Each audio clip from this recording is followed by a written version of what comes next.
So today on the podcast we have Henry Hunter. Henry is basically new to the community, new to the community of Skool. He runs the Crust and Crumb Academy. It's not been going that long, but the growth has been crazy. Thank you so much for being here, Henry. I really appreciate this. Thank you so much, Des, for having me. I'm happy to be here. But I'd love to actually just hear maybe like a brief bit of your background, and then we can literally talk about Skool, if that's okay. So how did it all come about of you getting into the bread making, I suppose? Let's see. Well, after college, I went into the military. I was chief of satellite communications for the deployment of Pershing II nuclear missiles in Europe. And one of the perks of having my clearance was that I was able to live off post on my own on the economy. And I found an apartment and I lived upstairs from a bakery. I had no idea what they did in a bakery. All I knew is that's where I went and bought my croissant. And the my landlord was a baker, a big, robust Jewish baker, Sure. and he saw in me a strong back, a guy that could lift 50-pound bags of flour, and he put me to work in my off hours to keep my rent low. And over the course of several months, he started pouring into me because he didn't have a son, I think, Hmm. what he knew about bread baking. Right. And that stuck with me. So I then went in, after the military, after 6 years, I went into advertising and marketing. I worked for CBS and Fox for 26 years. After I was done with that chapter of my life, I started baking bread again. And Excellent. I had bread in the kitchen, on the counter, in the freezer, all my everywhere. And my kids said, "Dad, you need to start selling at farmers markets or something." And which is what I did. And we became really successful. Excellent. I had an open bakery, and I was just signing the lease on a brand new spot when the governor shut us down for COVID. Okay. Like 2 days before. So I got bored like everybody else and started a Facebook group where I could do bread baking on Saturday to teach my customers who were now without their bread how to Sure. bake it themselves. And it's called Baking Great Bread at Home. Okay. We're at about 50,000 members now from around the world. Wow. And the part about bread baking I enjoy most is teaching and sharing the art with other people. And Facebook wasn't the best platform for me to do that. And that's when I bumped into Skool. I can't tell you how that I found my happy place when I found Skool. And so we started a Skool community 16 weeks ago. And initially, I brought over, 50, 60 members from my Facebook community, and the word got out, and we became much more successful as a result of our being able to put our tutorials and materials in a classroom. Of course. And so in 16 weeks, we've grown to 926 members. We crossed 900 members day before yesterday. So we're now, Congratulations. thank you very That is much. awesome. That is awesome. So you found, how did you find Skool in the first place then? Because obviously, if you go and speak to anyone in the street, they have no idea what you're talking about when you talk about Skool. So, Right. how did you find it from running a Facebook group? Because obviously most people know Facebook, but they don't know Skool. No, I think I was on Instagram and a commercial came up and I clicked on it to find out more information about, to find out what they were talking about. I think I had seen it before, but for whatever reason, that particular commercial kind of spoke to me. So I clicked on it and then, of course, what happens after that. The Yeah. algorithm takes over and I see it all the time. Well, I decided I was going to think about this. I broached the subject with a couple of friends and they were like, "Don't do that. Don't do that. You're spread too thin now. Don't do it." So that's when I decided to not tell anybody else. and do it. Okay. That's how it happened. I didn't tell anybody. I just did it. It sounds like you got a bit of a rebel in you then. I do. When everyone is zigging, you're zagging, right? Yeah, I got to the point in my life where I figured I'm going to do it my way. Hmm. Something I can wake up every morning and be happy that I've done it my way and stop listening to what other people are saying or what I should do and shouldn't do. Because that's the only thing I feel comfortable doing is you feel Sure. comfortable in your own skin when you can do it your way. And I'm doing this my way. Love that. So, did you actually take any courses? Did you join other communities to see what they were like before you started your community, or are you? Is it pretty much all self-taught? You, Learning you as you go know, along. it I didn't join when I decided to start when I decided to start my school, the academy. I hadn't joined any other communities at all. Didn't know the first thing about school. I had done some research, but no firsthand knowledge. So the first thing I did was join two or three other bread baking communities that were on the platform just to kind of Sure. get my feet wet, see what they were doing without even posting anything. Two of them banned me. And I couldn't understand. I thought maybe I had done something wrong. I didn't know what I had done wrong, but I hadn't posted anything. Right. So I guess they may have seen that I was starting a bread community of my own. And that was probably one of the best things that ever happened to me is because as far as school's concerned, because it motivated me. Yeah. They, I was like, okay, well, we'll see about that. We'll see about that. I joined you because I was looking up to you, Yeah. thinking Of that course. maybe you could help me. But now, that's the thing. I'm real competitive. So let me get it straight. Then you didn't have a community at that point when you joined. But they banned you anyway. Ban me any? No, I opened a school account and turned the lights on in the academy. I didn't have any Right. members, Okay.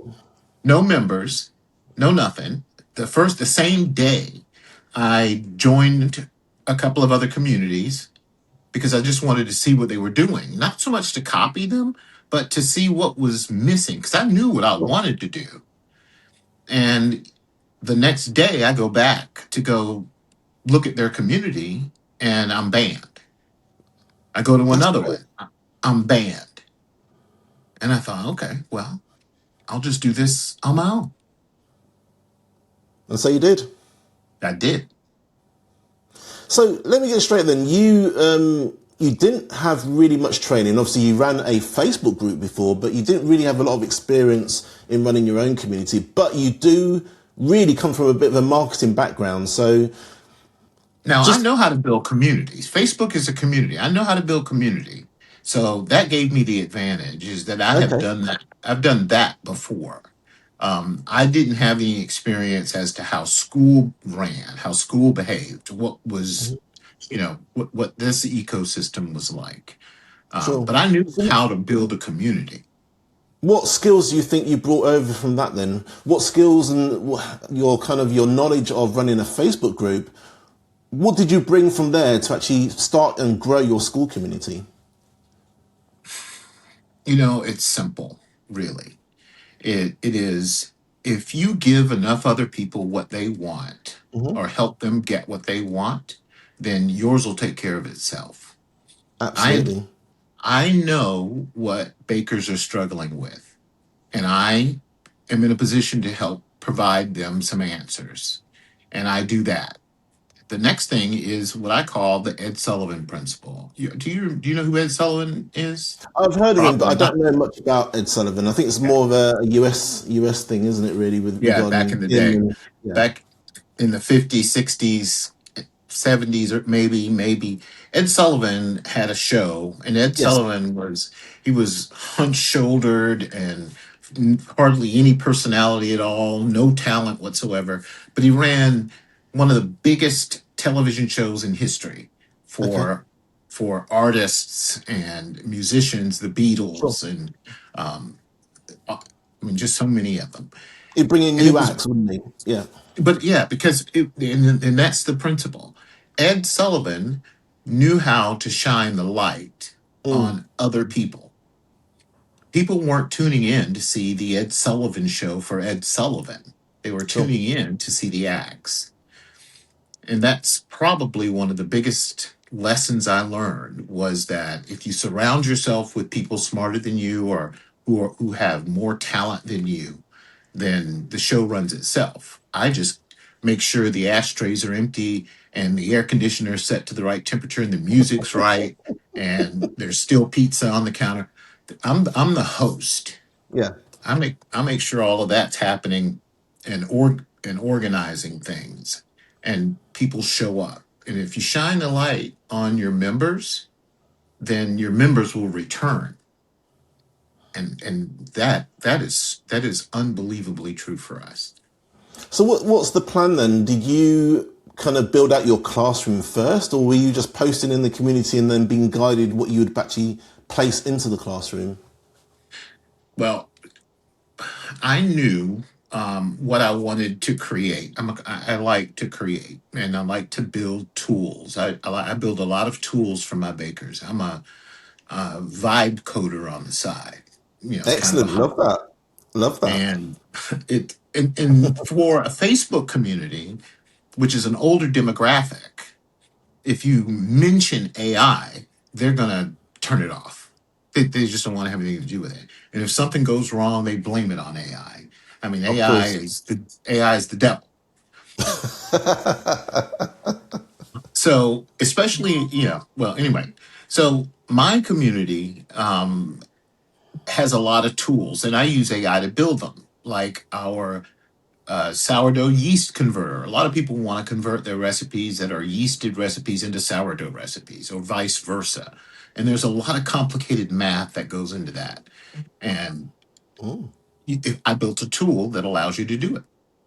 I built excellent. another tool. I built a recipe pantry. People, and if you're, the viewers out there, they know exactly what I'm talking about. If you've ever gone Mm, online to look for a recipe, you've got to navigate a river of ads, pop-ups, and everything else just to get to your ingredients and method.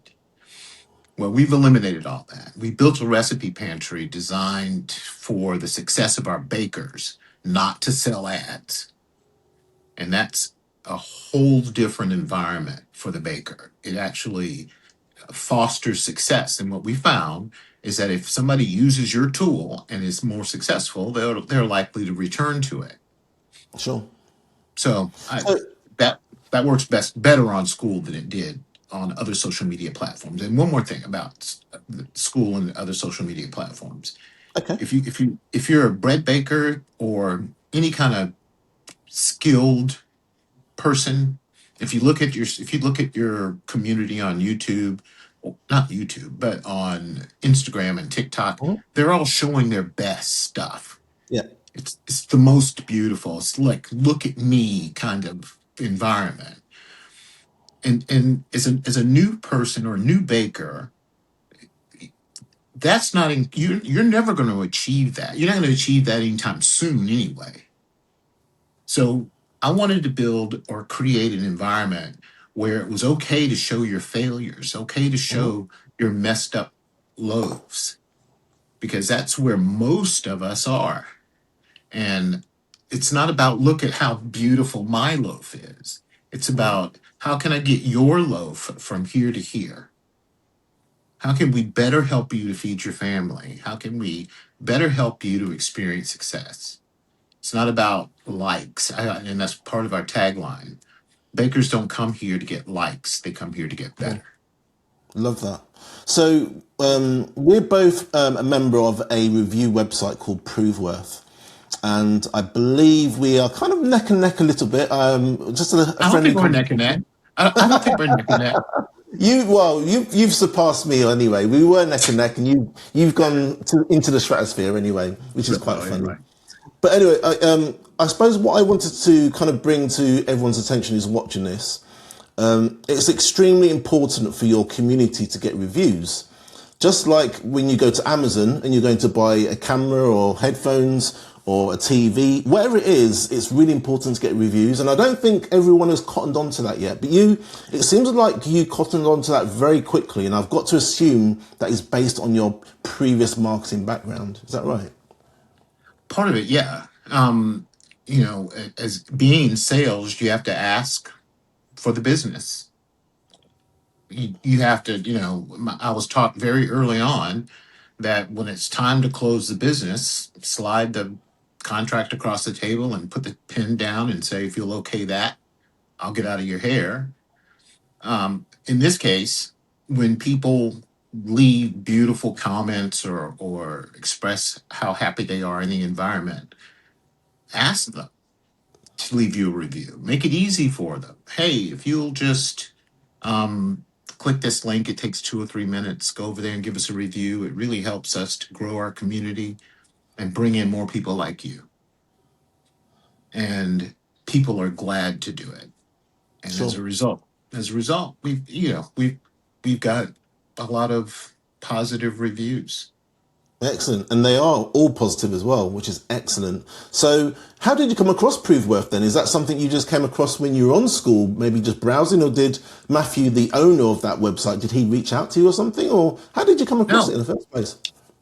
I think that I saw some, I saw someone else with some gold stars Okay. next to their name.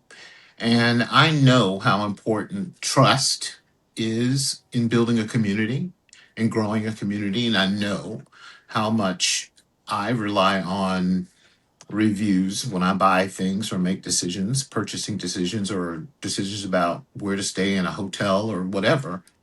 I know how important that is. And I wanted to be able to communicate to those people who are out there looking at all these other groups, the ones that ban me, the ones that would have me, to be able to see what our members are saying. Because they were saying it to me. And that doesn't do, it's nice for my ego, but it doesn't do me a lot of good. I wanted them to be able to say it to you. Sure. And ProveWorth was that instrument. I reached out to ProveWorth and inquired about how they did things. Matthew came back to me and said, "This is how you do it." And I Sure. was like, "I'll see you in a minute." So I went out and did it. But Yeah, you're doing a it's fantastic job. it's self perpetuating. It's self perpetuating because once you do it and you create the environment that you are that you're special, you tell your members that they're special, that it's because of them that this exists, which is true. It then becomes self-perpetuating. They want Sure. to do it. They want Yeah. to leave you a review. No, you've done so well, and congratulations on that. So, regarding content in your community, how do you think about adding content to your community? Do you have like a timetable of things that you want to, I don't know, you want to add to your community? Do you think about it on the day? Do you think about it in advance? Do you try to schedule your content? How do you think about it when you're publishing content in your community? Yes, yes. I mean, I think about it on the day. I have a plan. All of that. Couple of things work for us, are working together for us, is that we do a bake along every week on Yeah. Saturday, which is Hmm. which is has a life of its own. So there's a plan as to how to go about teaching a curriculum that builds on itself. Maybe this week we're talking about ciabatta, which requires the use of a couche and a pre-ferment. Next week I'll build on that, and we build on it. So that drives a lot of our content. The other thing I think that's really important for us is that I listen to my members. I listen to what they're saying to each other in the comments. I listen to what they're asking me to do, and I build content around that. If Sure. if the if the conversation is around flat loaves, or I can't get in the oven spring, my loaves are flat, or my crumb is gummy or whatever it is, Sure. then I'll build content around that. So I take the Okay. temperature of my members. Excellent. So you're basically writing posts and then you're crafting an image for that post. Is that correct? Yeah, I craft an image for every post. Excellent. Love that. There's no people see things and understand things visually. Hmm.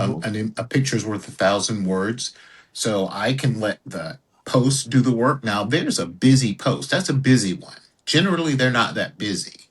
Sure. My instinct is to have a visual that complements whatever it is I'm trying to communicate. Hmm.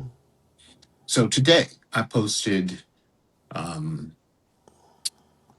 a post on a cold retard. That just means how you slow your dough down Yeah. and build character and build flavor.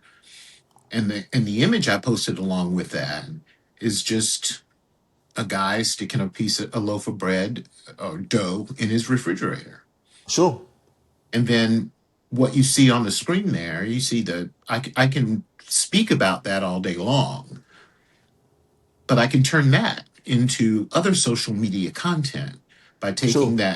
taking that image and then doing a voiceover that's maybe a 60-second long Hmm. that explains it a little bit and then tells the audience where they can find more information like that on Excellent. Crust and Crumb Academy. So do you start off with the content for the post and then create this video, for example? Are you basing your video on this post? So I built another app. It's called the Crust and Crumb Glossary, which has Hmm. over 150 bread baking terms Okay. that people need to know. And every day, for these kinds of posts, this is the word of the day post. I Okay. We go through that entire catalog, and Hmm. today's word of the day was retard. So I picked that word. I know, give a definition for retard, try to get it to the 60 seconds Sure. within that 60-second window. And then what imagery can I put together that will illustrate what it is I'm saying? Sure. And then I just put that along with my voiceover as an explainer, that and then the closing that is a call to action to find out more about this and other things like this. Find Sure. us at Crust and Crumb Academy on Skool, uh, the number one rated bread community on Skool. And but people want to be a part of something like that, Of course right? they So do. Of course they do. you if you don't tell them, they don't know.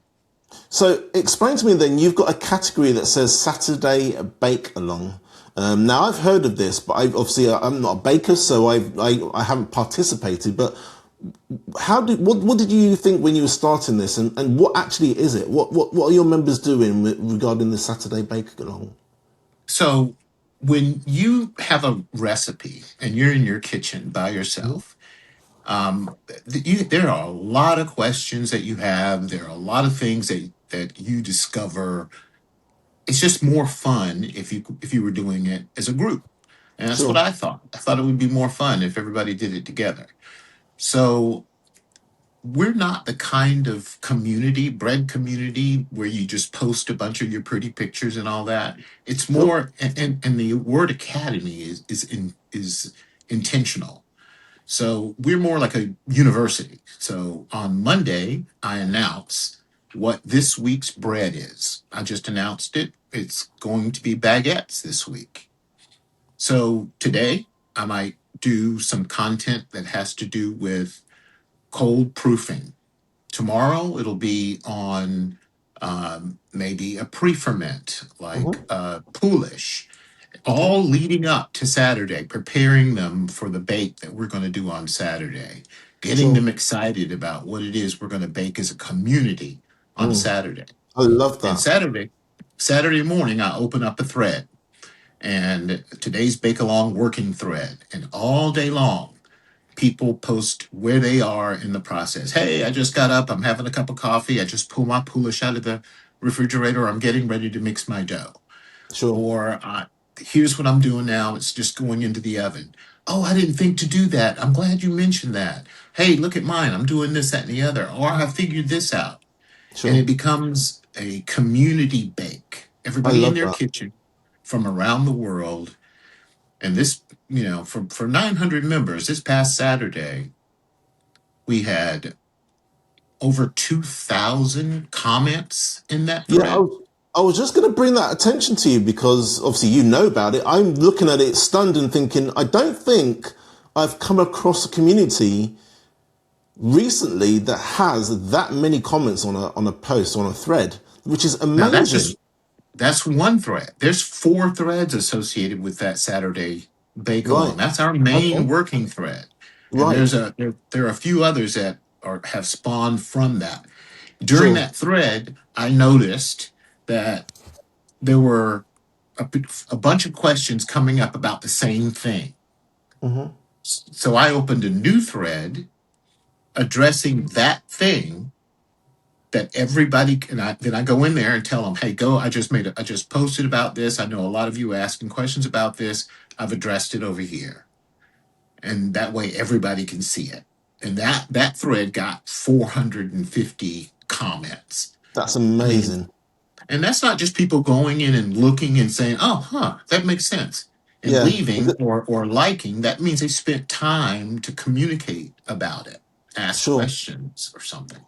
So are you obviously are you trying to get back to every comment here then, or are you kind of getting back to as many as you can? Because that's a lot of comments. It's going to take a lot of time for you to reply back to them, isn't it?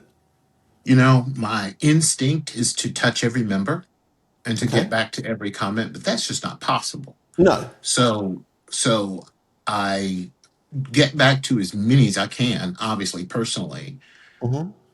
and we've cultivated an environment that unless I need to, I don't have to because we've got a lot of talented bakers in here. If Sure. somebody asks a question, hey, I just mixed my yeast in with the water and put a little sugar in there and it's been sitting on the counter for 20 minutes and nothing's happening, there are 25 other bakers that can come along and give advice about that. Sure. I don't need to get involved in that. No. So So is that the only thing that you do then as a kind of a joint thing with your community, or do you have other things that you have going on in your community? The Saturday oh, bake along is the main thing, I'm presuming, but do you have other things going on in your community as oh well? yes. Oh yes. We have a, that's the thing. You don't want to become, I didn't want to become one dimensional. This took off and became something that, I can barely get my arms around. And that could easily make us one dimensional. I don't want to do Sure. that. Sure. Not everybody can bake on a Saturday. Not everybody Mhm. can participate on a Saturday. I've got to serve those people too. Not everybody Yes. wants to bake sourdough. A lot of people want to bake yeasted breads. So we have to build a not just a curriculum, and I call it a curriculum because it's just my way of being intentional about what we do. It is we have a lot of different types to serve, a lot of different people to serve. So we have to make sure that we're doing that. And the Excellent. reason we're doing baguettes this week is because the community, the undertone was suggesting it. And I've Yeah. had 2 or 3 people since I've announced it say, you're reading my mind. We were just talking about that. And I'm like, yeah, I know, because I'm listening. Sure. And when you first started, was you getting most of your traffic, as in traffic to the community, traffic to your about page? Was that internal? Was that most of that coming from school? Or was it because you were perhaps bringing some people in from your old Facebook group? How did you kind of grow your community right at the very beginning? Well, let's see. Initially it was from my Facebook group because Okay. that's all I had, and I would post in my Facebook group, come to this new thing that I'm Mm, doing, and it's more intimate and it allows me to do this, that, and the other. sure. So come over. And I may have gotten a couple of hundred, maybe. Um, People aren't paying attention to that kind of thing very much. And Facebook is not a place where you can post something and have it have a huge effect, because Facebook is built for scroll. If I post something right now and you come in after work today, chances are you're not going to see it. Sure. So I couldn't rely on that. Okay. What I then did was go and get a few members that I knew who were good content creators, who like to post, who like to contribute, and personally invite them to come. Okay. So I stopped. I stopped with the broadcasting and started doing some narrowcasting, where I targeted individuals. And then once I brought some people in that could do well, I then highlighted their successes and posted that everywhere. Joanne Susie, who just accomplished XYZ, and she's only been here 3 weeks. A lot of people can see themselves in Susie or Joanne, and that brings them over. And then I make sure that I shine the light on them. And right now, I think right now, 62% of our membership is coming from within the school environment. They're not coming from Facebook. Facebook's way down on that list. Yeah. It's school, YouTube, and Instagram. Okay. Now, you mentioned YouTube. Let's just quickly bring that up, because that's really an interesting story. This isn't going to be a podcast episode about YouTube, but what I would love to do is just let me see if I can quickly find your channel, and then we can maybe just quickly discuss what's going on with your channel, because that's really interesting as well. Not only have you been really successful with your school community, I'm just going to bring this up on the screen. Not only have you been really successful with your school community, but you've managed a feat that's very few of us have achieved, and you became monetized on your YouTube channel, didn't you? Listen, YouTube was a closet for me. It was a place because I would create some content that was too long to be able to be shared in a text or on Facebook Messenger, and I would stick it on YouTube so it would give me a link that I could easily share. Sure. And I never even really knew too much about the YouTube community and all of that. Never did any of that.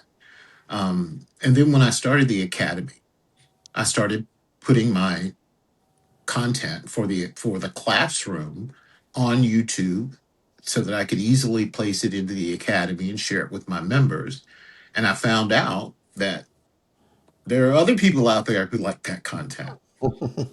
So like in 3 months, my YouTube channel has gone crazy. Yes, it has. I can testify to the fact. You've got 5,000 subscribers, 332 videos, and I believe last week or the week before, or maybe a few weeks ago, you became monetized, as in you're kind of operating now an ad share with YouTube. So when someone shows a ad on your video, or they kind of bid to be on your video, you have like an ad share now with YouTube. So not only do you have the ability to monetize with your school community, but you have now can use YouTube as a place to showcase what you do and get rewarded for it at the same time. I made $47 on my first day. Wow. Congratulations. Congratulations. Man, I was like, that'll pay for something. I don't know what, but it'll pay for it. But yeah, That'll pay for some ingredients.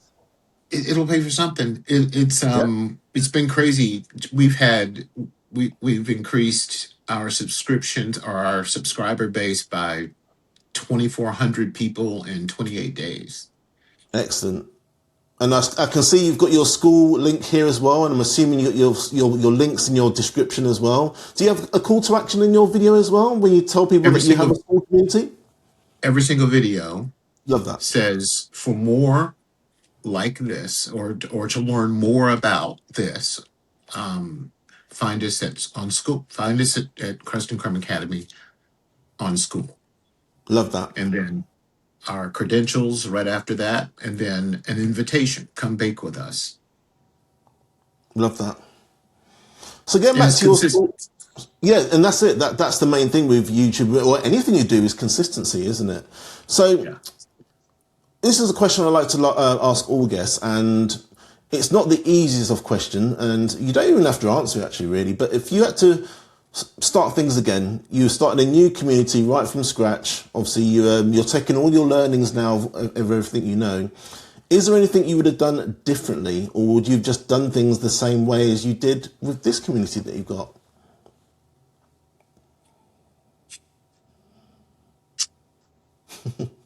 You know, I don't know that I would have done anything any differently. I get bombarded these days because we're getting some attention now. We're on the front page of a lot of stuff. Let me help you monetize your community. Let me help you do this, that, and the other. Um, and the first question I ask them is, what do you know about us? So tell me what you know about us. And because we're not a fitness community or a photography community, and I'm not doing this to make a bunch of money. That's not Sure. why I'm doing it. So if they're chasing money, um, that's a turnoff for me. Uh, I want the money. I like money, but that's not why I do this. Um,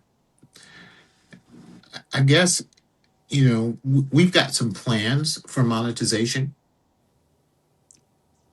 And I think that I would have spent more time thinking about how to do that aspect of it. But I'm never going to charge anybody for ever to teach them how to make a loaf of bread. That Okay. because that belongs to everybody. I'm Yeah. never going to do. But Love that. if you want to know how to build a successful business and start selling at farmers markets and to restaurants, now I can charge you for that Sure. because I have some experience there. I've written 2 books on that subject. So there are ways to do that, but I'm not going to do it the Yeah. obvious way, which is charging at the door.